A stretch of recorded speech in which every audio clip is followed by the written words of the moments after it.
Votes in Social Development and Housing Sector, Volume B5, Vol 10. The question is that Vote Building and Housing and Vote Social Development stand part of the schedules. Mr Speaker. I call Alfred Ngaro. E te mane te whakawa tēnā koe. Tēnā. Mr Speaker, I rise to take a call on this estimates hearing in regards to Vote Social Development, and because we have the Minister that will be speaking, I will focus my comments and my approach on the Vote Social Development component. Mr Speaker, there's a saying that a country, a community and a society will be judged by the way that it cares for a young and it's for its old. And so that's going to be really important. And though the members just made that statement, I think she needs to go back and read her own history to realise actually we will all be judged. We will all be judged by that. And so, Mr Speaker, my comments are that in regards to that comment, then we need to look at what is it that we are doing under this government in regards to care for its young and for its old in regards to social development. Mr Speaker, the whole thrust around the social investment strategy is around looking at the fact is it's the whole picture of the whole system. It's not just turning around and saying, you know, are the people that we're servicing are part of the problem, we need to get better at servicing them.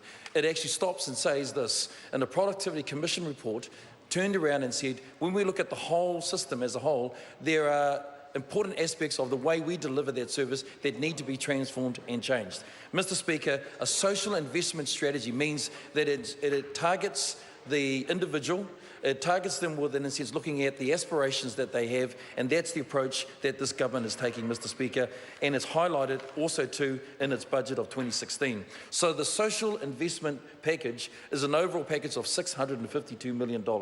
It overhauls the New Zealand childcare protection system.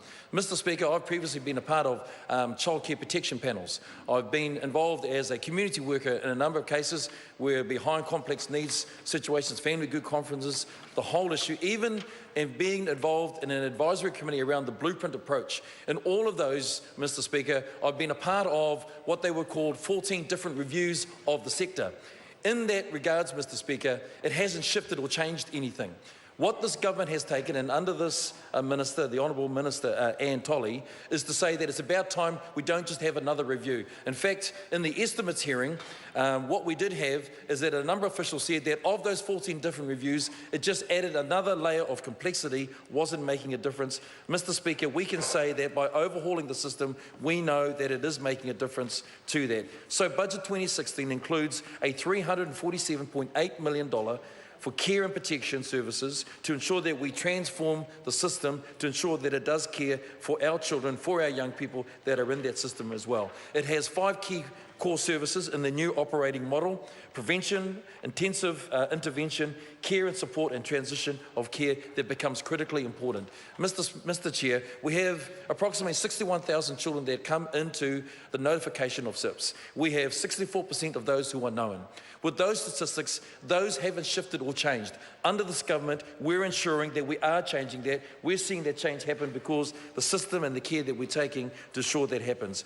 Mr Speaker, Mr Chair, $144.9 million of that over 4 years will to meet the cost pressures, to increase the demand for services, to make sure that our children and young persons are cared for as well. We know that the results of that have already been proven, that the latest valuation have shown that the number of those that are on welfare has been reduced. This means that there are 900,000 fewer future years on benefit for clients. The number of people on benefit has fallen below $280,000, which is below that from the global financial crisis in 2008. We're continuing to see that momentum change. These are the facts, these are the figures we know that are truly making a difference. Mr Speaker, Mr Chair, I think that's critically important as well. $61.2 million to expand youth services. The transition and the duty of care is currently before the House. That's another initiative to ensure that we raise the age on that duty of care from 17 through to 18.